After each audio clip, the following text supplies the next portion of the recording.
Sejam bem-vindos ao nosso segundo episódio do Podmaster. Oi, Paulo, tudo bem? Tudo bem. Tá me enxergando aqui? Um pouco. Paulo fez uma cirurgia, ainda não tá. Quantos dedos tem aqui? Tem 10. Não tá enxergando muito bem. E hoje nós temos uma convidada muito especial, né, Paulo? A gente tá muito metida, né, Paulo? Sim, já começamos bem, né? Começamos bem, né? Nada mais, nada menos do que Prefeita Elizabeth. Seja muito bem-vinda, Prefeita. Ai, se muito sinta obrigada. à vontade aqui. Muito obrigada pelo convite tão especial. Vocês dois foram lá fazer um convite. Sim. Como é que não de uniforme, estaria aqui de uniforme? Exatamente. Não foi combinado. Muito obrigada. Ele ficou morrendo de vergonha. Foi por acidente, né? Porque por acidente nós fomos com a Uma mesma coincidência. Mas é um convite muito especial como esse, é claro que estaríamos aqui de qualquer maneira. Então, que joia. estou à vontade. Muito obrigado. Posso começar a perguntar? Com certeza. Pode Mulheres primeiro? fazer as honras. Prefeita, eu queria te perguntar, e eu acho que muitas pessoas têm essa curiosidade, eu quero te perguntar. Vou começar pelo topo. Eu queria falar sobre fé. Se a prefeita se considera uma mulher de fé, se a fé fez diferença em alguns momentos mais difíceis, né? Não, a gente não está falando de religião em si, mas de fé, né? De acreditar em algo, de acreditar em alguém que você pode pedir socorro, que você pode abrir o coração e que em alguns momentos te ajudou. Isso aconteceu? Você se considera essa pessoa de fé? Na minha vida, eu tenho uma equação que me move, que é, entre parênteses, oração mais fé mais trabalho. Sempre é igual a vitória. Ah, que então, legal, olha aí, ó. A fé move montanhas. Vamos colocar isso na tela. A fé move montanhas. E se você não acreditar nas pessoas e em si, você não consegue vencer na vida. Você não consegue ser alguém na vida. Você não consegue fazer a diferença na vida das pessoas. Eu acredito que Deus não levou os dias que Ele levou para nos criar para que a gente só passasse pelo mundo. Nós temos que deixar marcas indeléveis no mundo e com fé e muita oração. E sem esquecer o trabalho, porque sem o trabalho não vai cair nada do céu. Eu não acredito nessa fé que diz assim, Senhor, me ajude, mas eu não faço nada. Não faço a minha parte. Não, cada um tem a sua parte. Então, o trabalho faz parte desse grande conjunto, né? De princípios, de valores e de ação, principalmente. Você é uma mulher de oração? Com certeza absoluta, sempre. Que bom. Eu oro e eu tenho fé porque eu recebo respostas. Amém, olha aí, que legal. Então a prefeita acredita que tem um propósito. Sempre, sempre. Existe Nada é por acaso no mundo, né? A gente tem objetivos na vida e Deus também, a providência divina coloca missões na tua vida, coloca obstáculos na tua vida, coloca desafios na tua vida. Para quê? Para você cada vez ser maior, mais forte, mais vigoroso, mais guerreiro, mais eu sempre digo, né? Eu sou movida a desafios. Porque eu penso que a providência divina coloca isso, não é por acaso. É para que a gente, a cada desafio vencido, a gente tenha felicidade. Porque a felicidade é o bem maior que todos nós sonhamos. A maior aspiração do ser humano é a felicidade. Sim. E essa felicidade, ela não existe assim, completa e tudo de uma vez só. Eu sempre acredito e comparo, faço uma analogia, que a felicidade é como um ninho de passarinhos.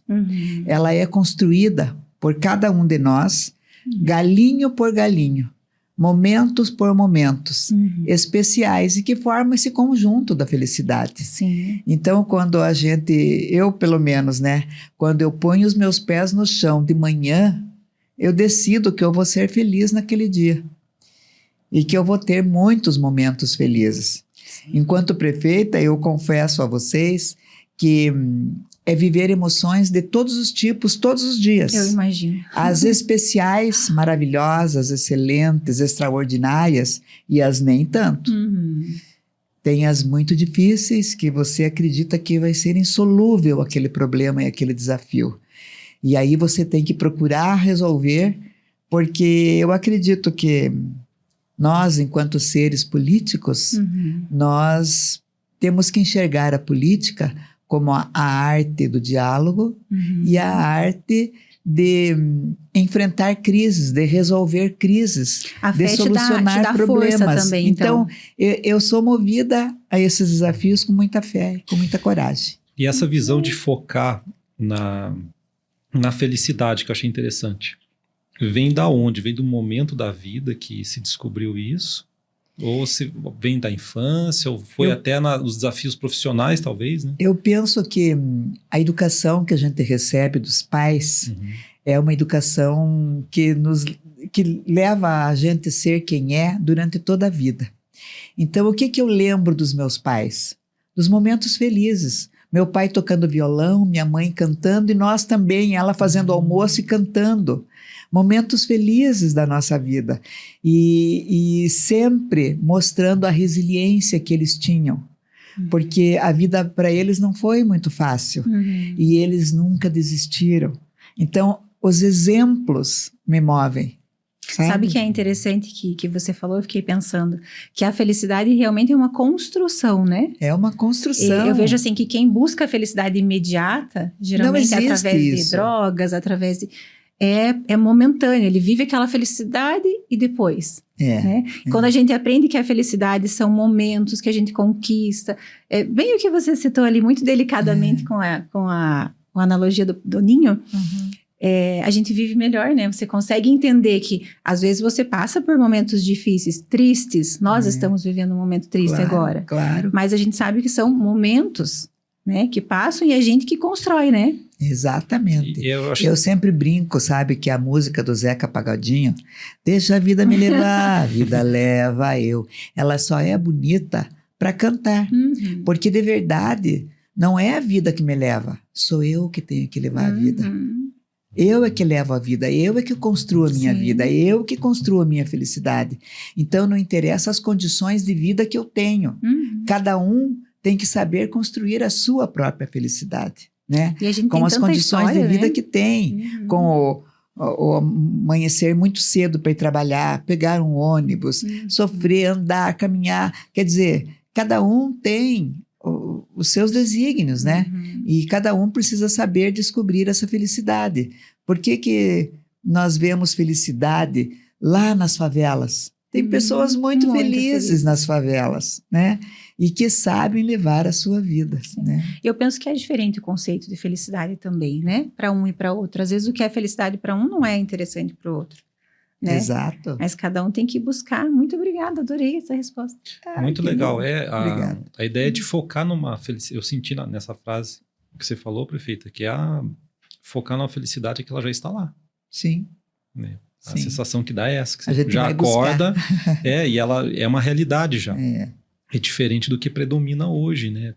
Claro que realidades diferentes, mas tipo, o que predomina na grande massa é realmente, né, essa busca pela felicidade, como você tem que chegar num lugar quase que impossível, né? Vamos ver se vai dar certo. Já deu certo. Só o fato de se saber que você vai ter momentos felizes durante o dia, acordar assim já começamos bem. Sim. Né? É isso mesmo. É quando a gente olha para nós, né? Porque às vezes hoje a gente está na era das redes sociais, né? Então, se você acompanha ali, nossa, o fulano tá viajando, o fulano tá passeando, o fulano comprou isso, o fulano... Aí dá a impressão que todo mundo é feliz, menos você. Pô, eu tô aqui, tenho que trabalhar, eu tenho que sair, né? Não tem essa questão. Então, a gente às vezes leva a felicidade nisso, né? Ah, fulano é feliz. Outro conceito que eu sempre levo em consideração é que eu não gosto e não faço analogia da minha vida com a vida dos outros. Eu não quero ser melhor que o fulano, fazer igual que o fulano. Comparação, né? Não quero fazer isso nunca na minha vida. Eu penso que é ao contrário. A gente tem que pensar em se superar. Eu quero ser melhor hoje do que eu fui ontem e amanhã do que eu sou hoje. Sabe? Eu penso que a gente tem que comparar a nossa vida e superar a nossa vida a todos os momentos. Com certeza. E como liderança feminina, né? Primeira vice-prefeita mulher na cidade, primeira prefeita mulher, na cidade. Muito chique, né, gente?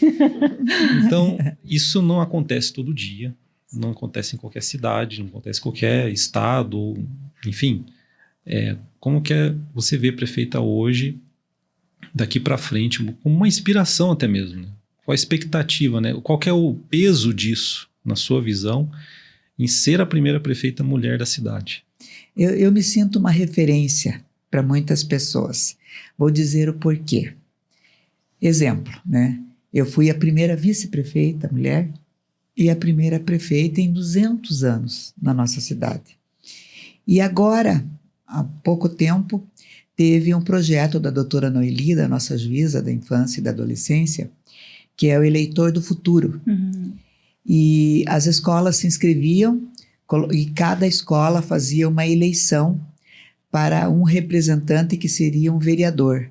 E aí tem a Câmara Jovem na Câmara. Uhum. Câmara Jovem das crianças, tem crianças até menos de 18 anos. Uhum. E aí eu estive presente no dia da diplomação deles e no dia da posse na Câmara. Foi espetacular. Eu imagino. Porque eram 19 vereadores, como é a nossa realidade aqui. E vocês acreditam que tinha 9 mulheres? Nossa, olha aí. 9 mulheres, quase a metade, os 50%.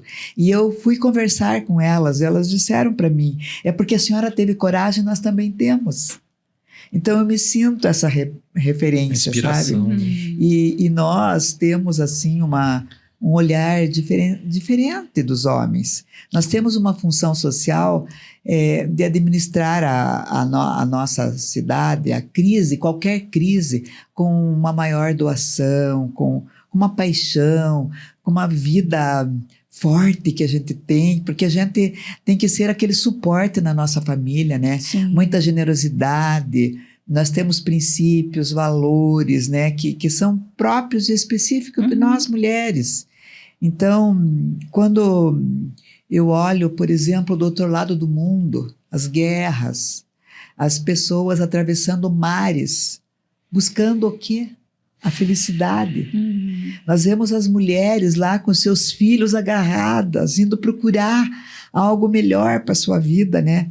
Eles estão lutando pelo direito de ter direitos, coisa que a gente tem tanto aqui, a gente não valoriza muitas vezes, né?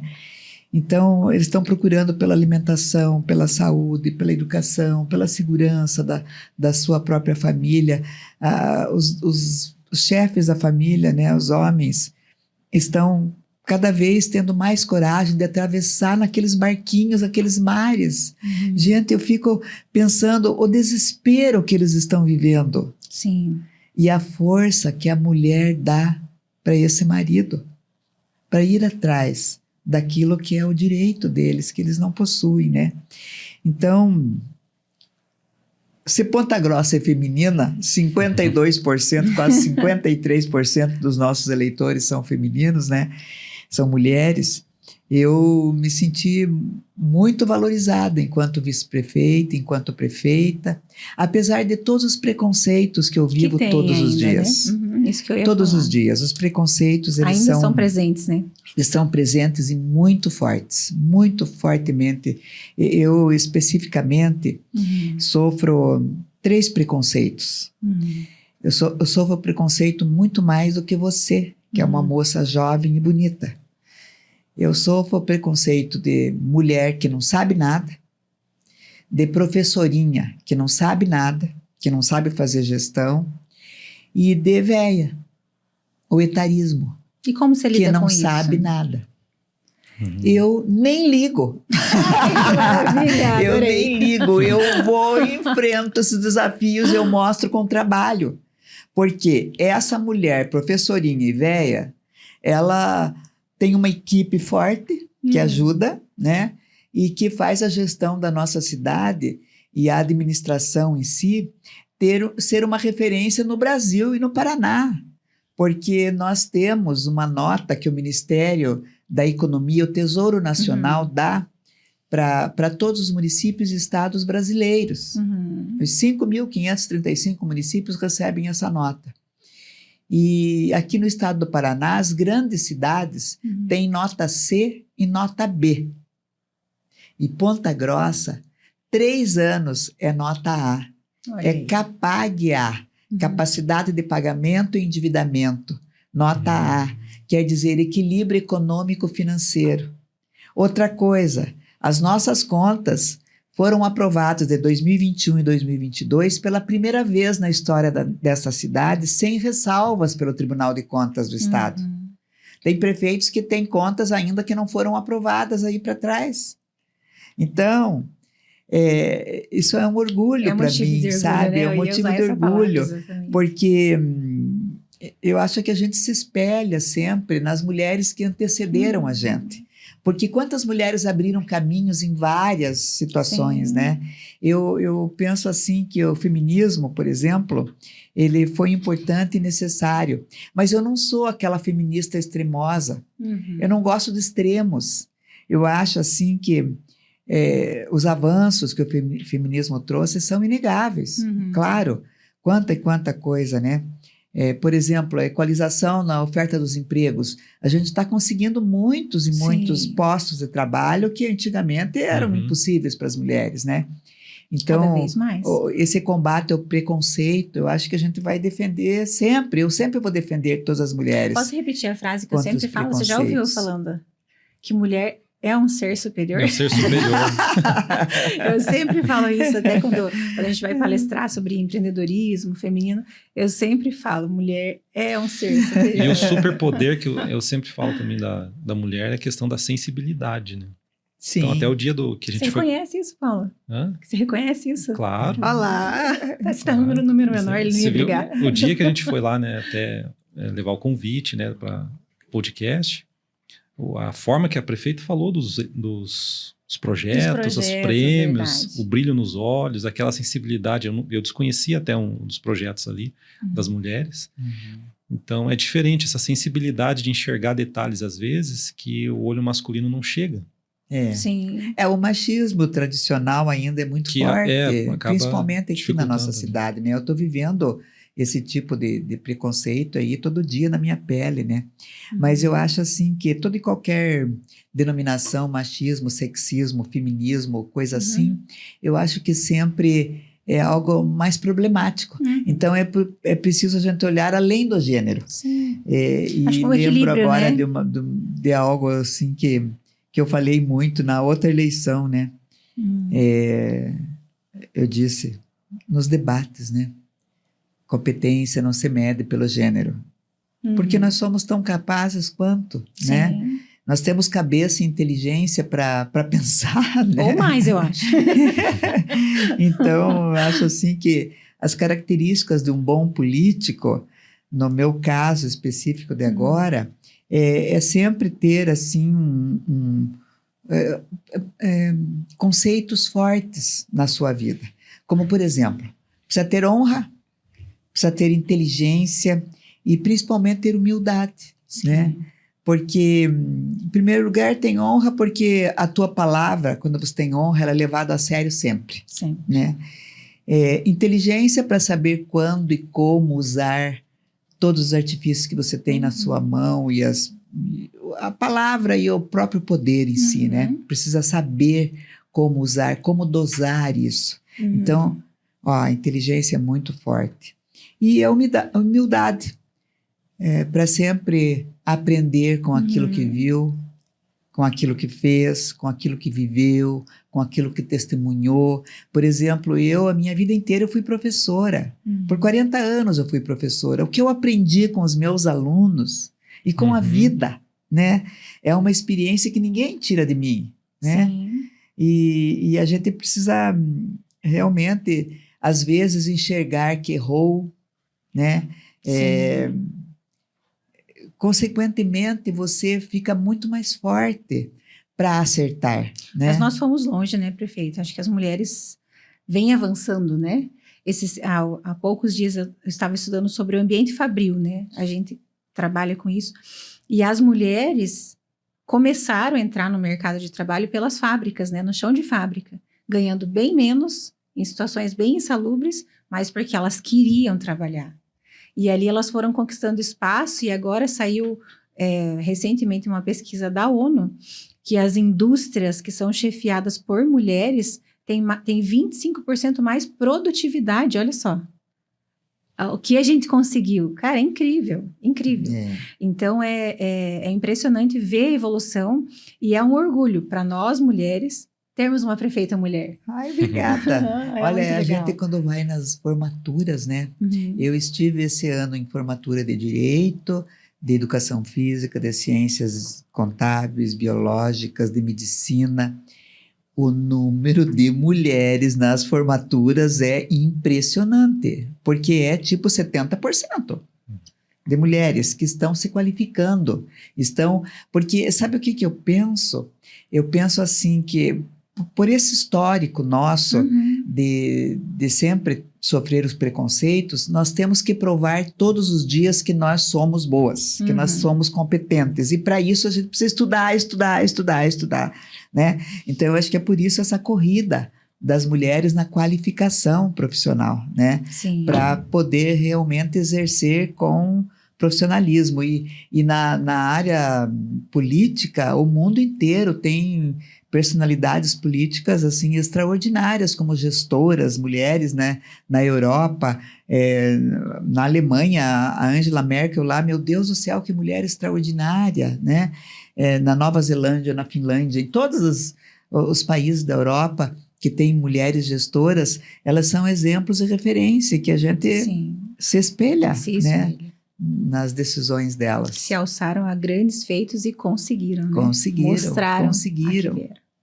Muito bem, antes de irmos para a próxima pergunta, eu gostaria de falar um pouquinho sobre a Essencial Mídia Criativa, nossa patrocinadora oficial do Podmaster, melhor agência de marketing e publicidade. Só um agradecimento. Prefeita, eu queria perguntar sobre família. Penso que todo mundo gostaria de saber, né, sobre a sua família. E eu queria fazer uma pergunta assim específica no sentido de a carreira política, ela toma muito tempo, né?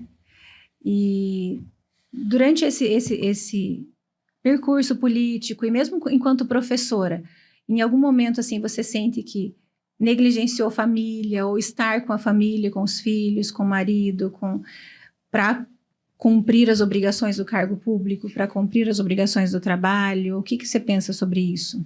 Eu acho que a sala de aula foi a minha base a vida inteira. Então, no magistério, eu trabalhei desde antes de eu casar. Com 18 anos, eu já era professora. E casei com 21. Então, a primeira ideia do meu marido, e é por isso que eu não casei antes, era que eu não podia e não devia trabalhar mais depois que eu casasse. Olha só. E aí, aquela ideia bem machista, né? E aí eu disse para ele, não, de forma alguma. Os meus pais se sacrificaram muito para me dar estudo, para que eu pudesse estar ocupando esse cargo que eu conquistei através de um concurso público, que eu sou professora. Eu não vou deixar, ou eu caso e continuo sendo professora, ou nós não casamos. Adorei. Uau! Aí nós casamos. Nós casamos e eu continuei sendo professora. E a gente brinca, né, até hoje, que a força da mulher é tão grande que eu trabalhei contra a vontade dele só há 40 anos. Só 40 anos. Ele tinha, às vezes, determinadas crises, assim, que ele dizia assim, não, hoje chega, basta, a partir de amanhã você não vai mais. E aí eu concordava. Eu nunca briguei, nunca fiz escândalo, concordava. Amanhã, às 7 da manhã, eu saía correndo. E não é à toa que são 51 anos juntos, né? 51 mais anos. 6 de namoro, são 57 anos, desde os 15 anos. Que bênção desde isso, os 15 né? anos. E então, as pessoas me perguntam, né? Como é que eu faço isso? Eu sempre fui uma pessoa ativa, a 1000 por hora. Eu tinha 2 padrões, um no Instituto de Educação e um na UEPG. E eu dava aula em Itararé. Eu pegava uma van às 5 da tarde e chegava de volta às 1 da manhã. Às 7 eu já estava na escola. Então, eu sempre dei conta de tudo. É claro que eu tinha uma querida, minha mãezinha, a prof. Edelzira, que ficava com as crianças, que ajudava com as crianças, que ia lá para casa e que me ajudou muito, né? Mas eu digo que para fazer tudo isso, e viver 51 anos com o mesmo marido, a gente precisa ter conquistas e renúncias diárias. Sim. Né? Sim. Porque você tem que ter a dose certa para você ter tempo para tudo. Então, eu sempre tive braço para tudo. Eu sempre consegui fazer tudo. Eu nunca deixei de ir numa reunião de Rotary com o meu marido. Olha só. Entende? Então, você tem que administrar o seu tempo. Olha, eu com 18 anos já estou achando muito. E eu consigo administrar o tempo, sabe? Eu consigo. Às vezes, é claro, ele também tem que renunciar. Sim, os dois, né? A renúncia e a conquista tem que ser dos dois lados. Então, a gente vai levando a vida e... Eu entendo que relacionamento é assim, né? Não é assim, um mar de rosas, não vai ser. Né? Os meus filhos esses dias bons, ruins. A dizer o seguinte, que os netos mais novos, eles não tiveram o mesmo privilégio dos mais velhos, porque agora que eu sou prefeita, eu não tenho tanto tempo, e eles têm razão, eu não tenho muito tempo mesmo. Por exemplo, o meu netinho mais novo tem 4 anos, o mais velho tem 25. O mais novo tem 4 anos. Ele nunca dormiu lá em casa. Por quê? Porque daí a avó já é prefeita e não pode. A avó não pode, né? Foi isso que eu comecei, então, que eu pensei na pergunta. Assim, realmente faz falta. Mas daí a gente dá uma outra qualidade, né? Sim, na hora que estamos juntos. Lá em casa, toda quarta-feira tem almoço. Agora mudamos para quinta. Ah lá, já sabemos que toda quinta. Agora mudou para quinta por causa das provas das crianças, que mudou para quarta. Então, a gente faz na quinta. Todos têm que ir almoçar. Que legal. Todos. E daí, nessa hora, você tem qualidade de vida. Nós também. Você tem qualidade de vida, né? Daí todo mundo grita, todo mundo fala, quem passa lá fora pensa, opa, aí tem guerra.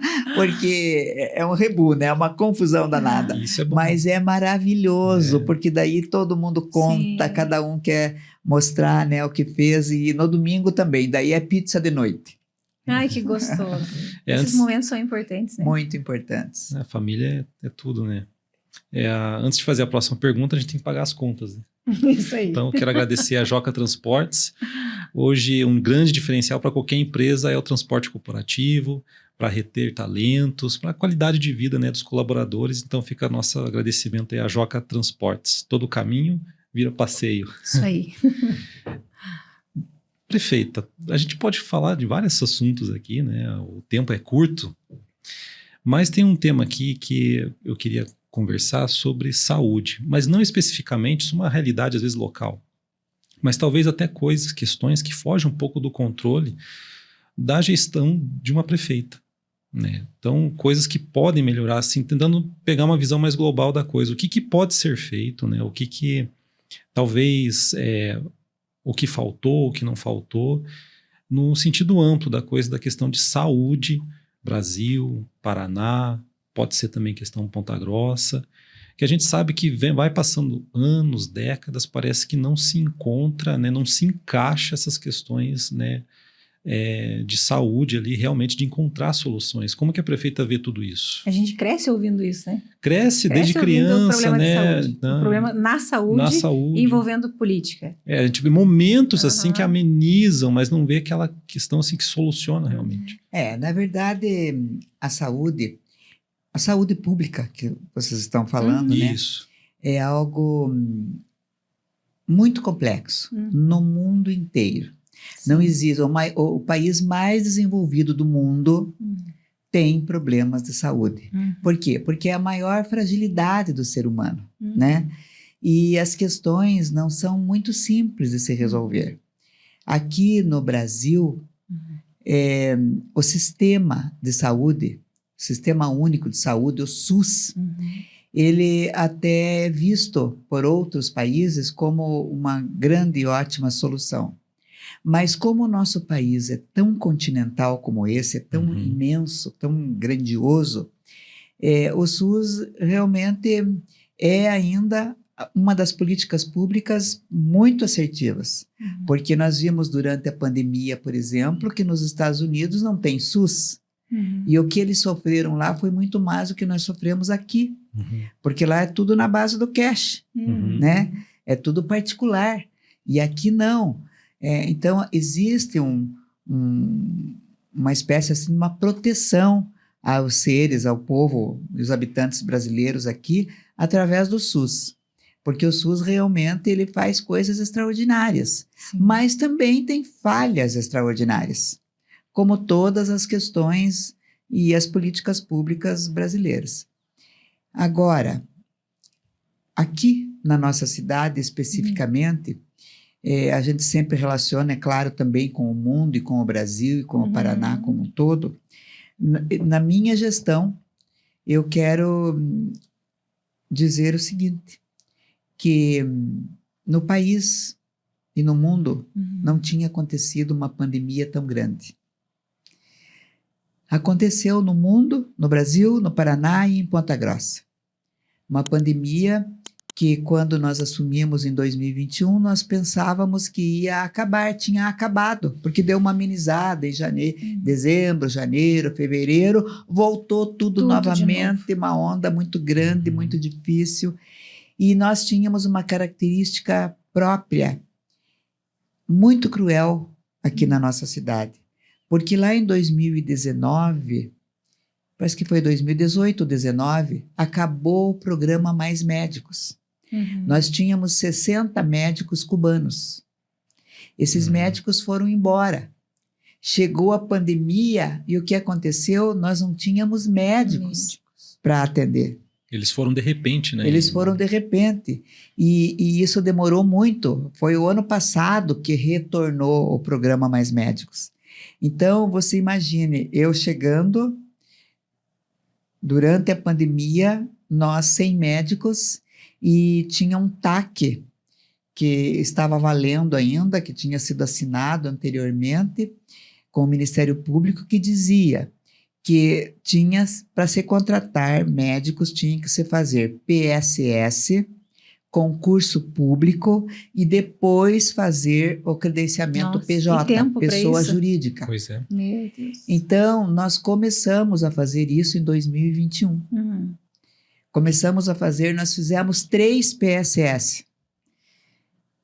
Olha, prazo, em cada um desse. Prazo, a gente tinha que cumprir os 3 PSS. Tinha 8, 10 candidatos em cada PSS desse. Sabe quantos médicos nós contratamos? Nenhum. Nenhum quis. Aí veio a próxima etapa, era o concurso público, porque o concurso a gente demorou para montar o concurso. Quando chegou na hora do concurso, já era 2022. Nós tivemos inúmeros candidatos. Sabe quantos médicos nós contratamos? 1. Nossa! Veja o desafio. E eu passando por um processo de CPP na Câmara para me caçarem porque não tinha médicos na nossa cidade. E nós impotente, eu assim, ó, amarrada, sem poder contratar os médicos. Porque o limitador de tudo isso é o meu salário. Salário líquido de R$13 mil. Qual é o médico que vai trabalhar 8 horas diárias para ganhar R$13 mil? É por isso que eles não aceitaram. Somente 1, porque o salário é a medida. O meu salário é a medida de todo e qualquer funcionário público. Aí, depois que passamos essas etapas todas, nós chegamos no credenciamento PJ, que é a pessoa jurídica. Daí eu pensei, ai, que maravilha, nós vamos contratar por 120, porque em Carambeí ele era 120. Hoje eles estão fazendo um concurso com esse valor, a hora médica. A minha hora médica é 70. Então, vejam, a dificuldade por causa do limitador do salário. E aí o Ministério Público disse, não, senhora, a senhora não pode pagar tanto para o credenciamento PJ se os seus médicos vão receber os 70. E o 90, o 70, eles deixaram a gente pagar 90. Em dezembro de 2023, dia 31 de dezembro, eu estava indo para a praia, naquela viagem fatídica de um dia inteiro, e fazendo a retrospectiva do que aconteceu durante o ano. Quando eu vi, eu estava chorando pela impotência de não conseguir contratar os médicos. Mas que impotência horrorosa. E aí, em abril do ano passado, esse ano fez um ano, nós conseguimos finalmente contratar 40 médicos. Ai, que bom. Pelo credenciamento PJ. E conseguimos aí mais 30 médicos do programa Mais Médicos. Então, são 70 médicos novos e que a gente conseguiu vencer o finzinho da pandemia e que já estava com os resquícios. A pandemia inteira foi muito difícil. Muito difícil por quê? Porque as nossas UPAs, elas são um lugar de passagem. As nossas unidades básicas sem médicos. Eu sofri demais, né? E as UPAs, aí a gente contratou. A gente fez contratação de OAS nas 2 UPAs. Porque era a única saída, a gente conseguiu pelo menos fazer isso para a UPA ter suporte. Mas a UPA tem um determinado limitador de leitos e de cadeiras, de macas, né? De estrutura. Para vocês terem uma ideia, a gente gastava 100 mil litros lá, metros cúbicos de oxigênio. Nós gastamos milhares e milhares. Eu tive que comprar e conseguir ganhar, inclusive, uma usina de oxigênio na época, porque eu tinha muito medo que faltasse oxigênio, como faltou lá no Nordeste, no Norte do Brasil. Eu não podia deixar aquilo acontecer, né? E então as UPAs, elas fizeram o trabalho delas, mas com o seguinte limitador: elas tinham que ir para o hospital. O hospital é referência. Média e alta complexidade é responsabilidade do Estado. Não tinha vagas. Quer dizer, o sistema como um todo explode. Sim. O sistema explodiu do Estado do Paraná e do Brasil. Eu penso que ninguém estava preparado no mundo. Ninguém estava para uma pandemia preparado. da forma que foi.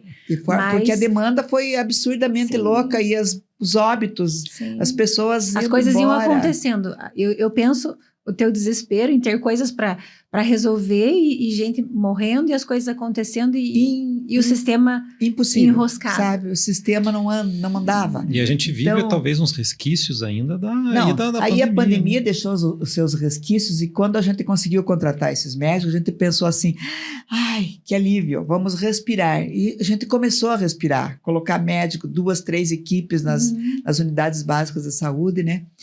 E aí veio aquela chuvarada no final do ano, aquela loucura, desabrigados, enchente, coisa que a gente nunca imaginou que ia viver em Ponta Grossa, a gente viveu, né? E aí, quando a gente pensou, vamos virar a página, chega uma epidemia de dengue, que também nunca aconteceu em Ponta Grossa, a não ser nas cidades mais quentes, né, do norte do Paraná e do norte do Brasil, onde a epidemia é muito tempo, entre os anos 50 e 70, o Brasil era livre da dengue.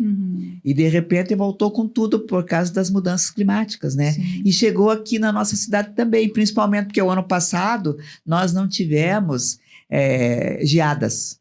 E não matou os mosquitos, né? E esse ano, esse calor tá me deixando nervosa, porque eu quero que venha frio, que eu quero que gie para matar, né? Nós estamos fazendo muitas e muitas ações aí para acabar com os criadores. Mas eu penso, né? que esses são os desafios, né? Todo dia e toda hora. Sempre. Todo dia e toda hora. Mas os desafios. A saúde pública é a mais desafiadora do mundo. Mas eu entendo que esse ponto, saúde pública, é um dos mais agravantes, assim, dentro da política, né? E eu olhando, assim, para o futuro, dá a sensação de que não está dando tempo de se preparar para o próximo. Porque as previsões de novas doenças, né? E assim, que não aconteça, né? Mas que se estoura uma nova pandemia... Nossa pelo senhora. sistema, eu vi que a prefeita falou, o sistema, né, às vezes colapsa também. Colapsa o sistema. A burocracia, às vezes, a questão, né, às vezes até a burocracia ali que dificulta um pouco. Por exemplo, agora, veja só, uma pessoa ontem me questionou, por que a senhora não dá vacina? Eu disse para eles, nós não podemos comprar vacina. É proibido o município de comprar vacina, porque se eu tivesse a possibilidade, eu compraria. Sim. Vem do Ministério da Saúde. E o Ministério da Saúde tem regras. E ele diz, só vai receber vacinas os municípios que têm tantos números de casos, que não é o nosso caso. Nós vamos ser, acho que, a última cidade a receber a vacina. Nós estamos aqui extrapolando, mas ainda não se compara com cidades que estão muito piores do que nós. Então, a vacina não vai chegar aqui tão cedo, sabe? É difícil. Aí os leitos, graças a Deus, agora o governador Ratinho e o secretário Beto Preto abriram mais 20 vagas aqui em Ponta Grossa no Hospital Regional, porque o Hospital Regional não é referência a dengue. Agora abriu, eles abriram 14, depois abriram mais 4, mais 2, parece que são 20 no total. Mas é para a região inteira. Então, os nossos, por exemplo, ontem foram 9 para Campo Largo. E vieram 9 de outras regiões aqui. Então, é uma coisa assim, o sistema é muito difícil, sabe? Agora, eu acho que nós precisamos e temos que ter ações muito próximos daquilo que a gente pensa, do que a gente diz. Eu acho que a distância entre o que se fala e o que se faz tem que ser o mínimo possível e ser na realidade. Porque não adianta você ter fala politiqueira, falar baboseira, se você não vai cumprir. Você tem que ter ações. Então, uma das ações que eu me sinto assim muito corajosa de ter tomado as atitudes foi, por exemplo, fechar uma unidade básica, que foi a Sadi Silveira, e colocar lá um CAC, um Centro de Atendimento à Criança. E fazer a locação de um local. E agora, depois de 1 ano e pouco, nós já inauguramos a nova Sadi. Então, eu tive que tomar uma atitude, porque naquele momento as crianças estavam com muitos problemas respiratórios, era inverno. E a Covid estava lá nas UPAs, na Santa Paula e na Santana, e as crianças indo lá tudo junto. Então, eu tinha que tomar uma atitude e concentrar em algum lugar. E eu fiz isso. Outra atitude muito corajosa que eu considero, porque realmente ela não é muito popular, mas em 2021 eu vi que eu estava certo no que eu pensava, porque a responsabilidade de um município é a saúde primária, a saúde básica, a atenção básica, as unidades básicas de saúde, os postinhos de saúde, é nossa responsabilidade. Tem atenção secundária também um pouquinho, mas média e alta complexidade é responsabilidade do Estado, que são os hospitais. E nós tínhamos 2 hospitais, o Hospital Infantil Getúlio Vargas e o Hospital Amadeu Pupi. Acoplado ao Hospital Amadeu Pupi tinha o pronto-socorro. O pronto-socorro, o ex-prefeito Marcelo Rangel tirou lá do lado do Amadeu Pupi e colocou na UPA Santana. Então, o pronto-socorro é a UPA Santana hoje. Mas o hospital era um grande funil de verba pública. Porque eu constatei o seguinte, no primeiro quadrimestre de 2021. 7 milhões foram aplicados na saúde básica, que é a nossa responsabilidade. E os 2 hospitais, 77 milhões. Nossa. Incoerência total. Porque a minha responsabilidade não tinha dinheiro. Porque estava pondo lá na responsabilidade do Estado. Então, eu fiz questão de colocar pingos nos is. Vamos dar a responsabilidade para quem tem. E de quem é a responsabilidade. Então, foi passado o hospital infantil para o EPG, para o Estado. Que melhorou muito. Porque sabe por que a gente injetava tanto dinheiro? Porque era porta aberta para a regional. E quem pagava a conta? Ponta Grossa. Se a conta tinha que ser paga pelo Estado. Sim. Agora, quem paga a conta é o Estado. Melhorou 1000 vezes o atendimento no hospitalzinho. Quando dizem assim, fechou o hospitalzinho, é uma mentira deslavada.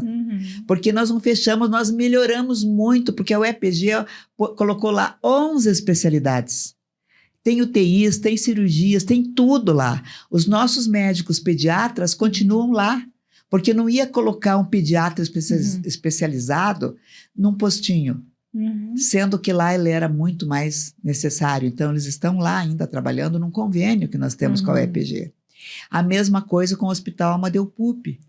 Quando nós contamos para o Beto Preto uma resposta que foi dada a ele de quanto custava uma cirurgia no Hospital Amadeu Pupi, que eram muito poucas, a produtividade era muito pouca e o custo era altíssimo. Ele disse, absurdo, absurdo, não é possível isso, não é possível. E o governador e o Beto Preto aceitaram receber também o Hospital Amadeu Pupi, que foi para eles agora, né, no final do ano passado. O que aconteceu? O Hospital Regional, eles fizeram uma estratégia maravilhosa, porque eles tiraram todos os ambulatórios que eles tinham lá no Hospital Regional e colocaram nessa primeira fase que nós aplicamos R$1.600.000 na reforma, na primeira reforma, e lá eles abriram leitos. Então, todos os leitos que tinham no Hospital Amadeu Pupi foi triplicado no Hospital Regional, né? Então, eu recebia vídeos durante a pandemia, as cirurgias acontecendo e chuva caindo em cima do paciente e dos médicos. Nossa. Eu não podia deixar aquilo continuar acontecendo quando a pandemia terminou.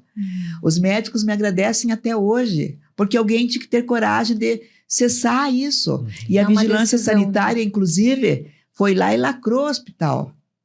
A estadual e a municipal, porque não dava mais para continuar, né? Não tinha mais condições. Então, foi um ato de coragem mesmo. Sim. Não foi popular, porque até hoje me cobram que eu fechei um hospital. Eu não fechei, eu abri muito mais.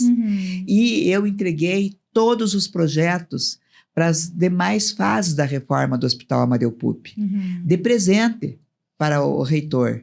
E eles agora, no que... toda a regularização, documentação, porque ninguém pode construir nada em cima de prédio alheio. Então, a escritura está no cartório para ser assinada, ainda não está pronta. A burocracia, né? E, por outro lado, você tem que preparar a cidade com 4 superpostos, por exemplo, que nós estamos construindo. Eu vou inaugurar agora 2 superpostos. A UPA Alvaranas, que nós fizemos o contrato e lançamos o edital agora, é uma UPA Alvaranas que vai atender 60 mil pessoas que moram naquela região da Alvaranas. E que vai fazer o quê? Vai aliviar as outras 2 UPAs. A UPA Santana era simplesmente um pronto-socorro. Ela dizia, se chamava UPA, mas não era UPA. Nós conseguimos agora credenciar a UPA, agora ela é UPA mesmo de verdade, assim como precisamos credenciar a UPA Alvaranas. E que eu optei em fazer uma construção numa metodologia construtiva inovadora por ser rápida. A saúde não dá para esperar mais. Então, em 4 meses, a gente vai estar com essa UPA Alvaranas, se Deus quiser, funcionando. Amém. Com médicos, com equipes. Então, você tem que ter ações que sejam preventivas, né? Para um próximo problema que possa surgir. A gente vê que a passos largos vem melhorando, né? A questão da saúde aqui. Se nós não tivéssemos uma epidemia de dengue, nós estaríamos respirando muito melhor a saúde, né?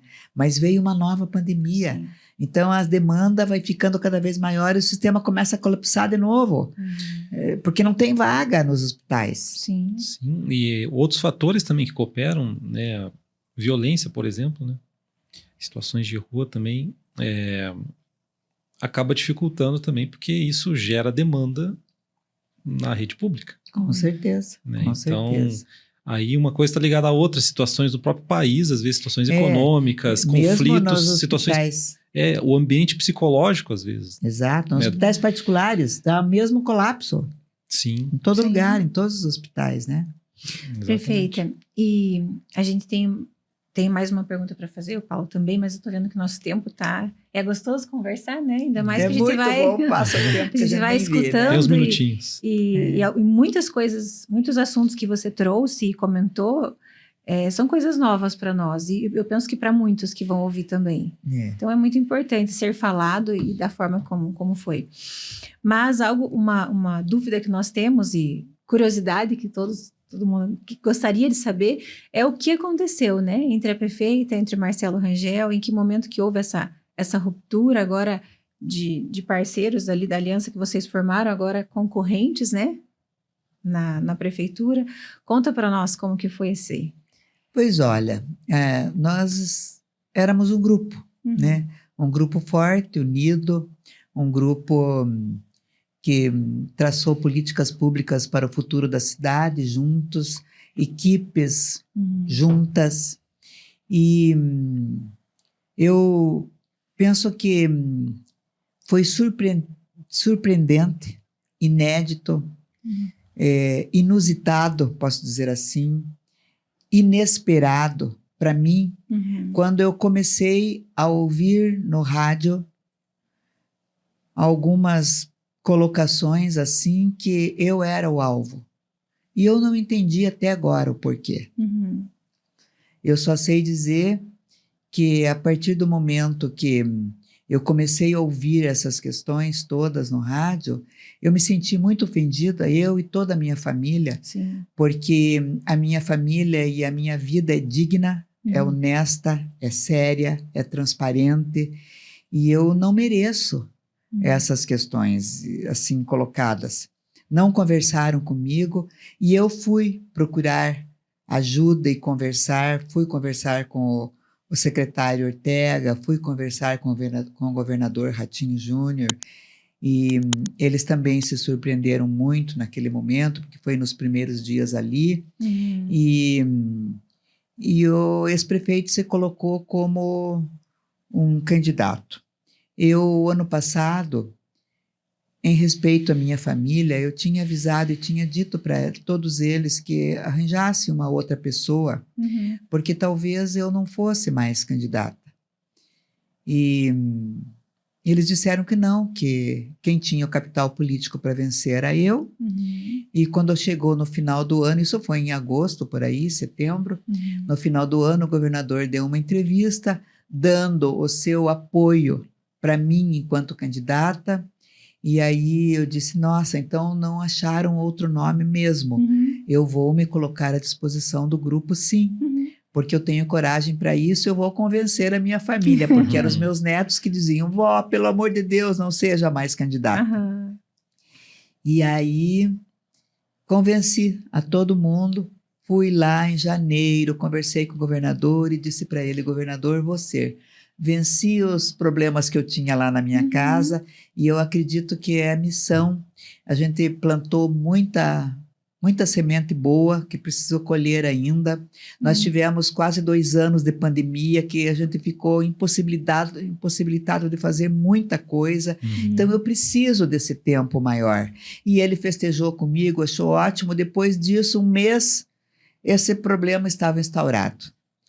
E aí a minha família, que não queria que eu estivesse novamente colocando meu nome como pré-candidata, disseram, agora você vai. Ai, que legal, apoiaram. Agora você vai e porque eu preciso mostrar tudo o que a gente conseguiu fazer. E o momento da campanha política será esse momento, né? Então nós vamos em frente. Porque mas foi uma decepção, então?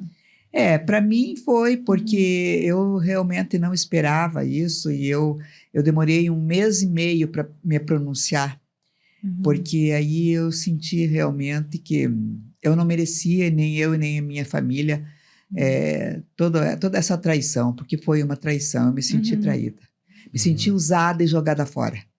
E eu não sou mulher de ficar calada, não vou me calar nunca. Então, vamos em frente. Que legal. Uma última pergunta, né, que eu queria fazer em relação à liderança.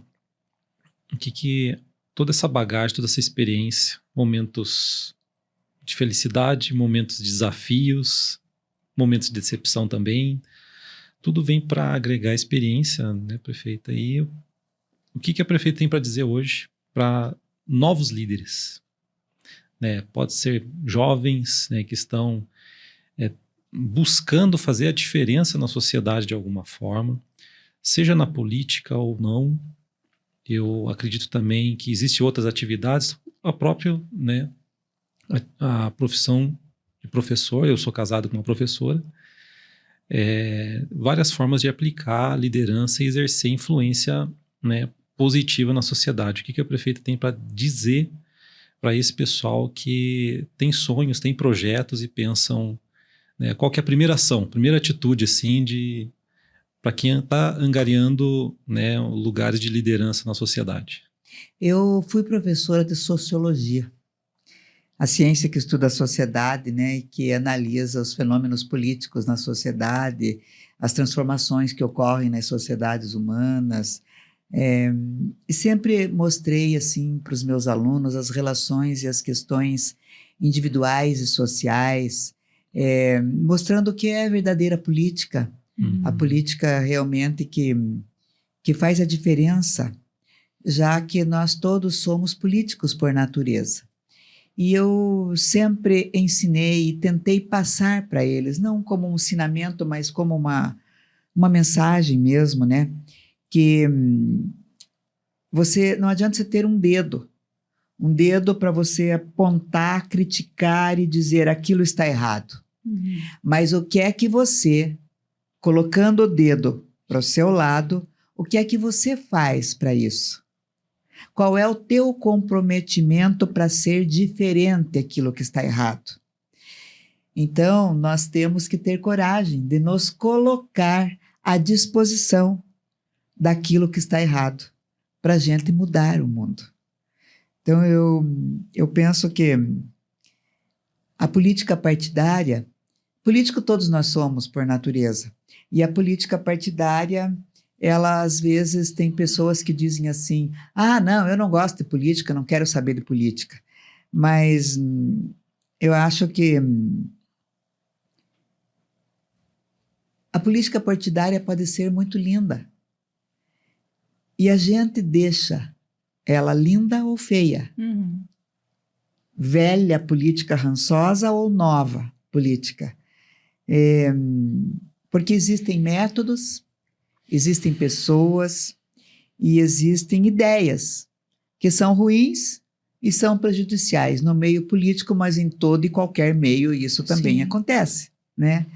Então, é preciso entender que a política partidária não é uma atividade assim que seja, como é que eu posso dizer, uma carreira ou uma profissão. Na verdade, é um trabalho que possibilita mudar a vida das pessoas. Porque, assim como ser professor, que você transforma vidas, a política também. Através da política você consegue transformar vidas. Você consegue fazer o melhor que você pode quando você quer, né? Então, eu acho assim que a gente tem que ter certeza que a ação da gente pode fazer a diferença na vida dessas pessoas, né? E eu acho que professores têm essa certeza nos corações, né? Então, é por isso que eles são professores. Sim. O que eu vi hoje, visitando escolas e inaugurando uma escola aqui no Campos Elíseos, foi extraordinário. Porque eu cheguei na escola, era a hora do soninho. Imaginem 12 crianças com cobertorzinho no colchão, dormindo com uma música. E aquele que não conseguia dormir, a professora embalando como se fosse o seu filho.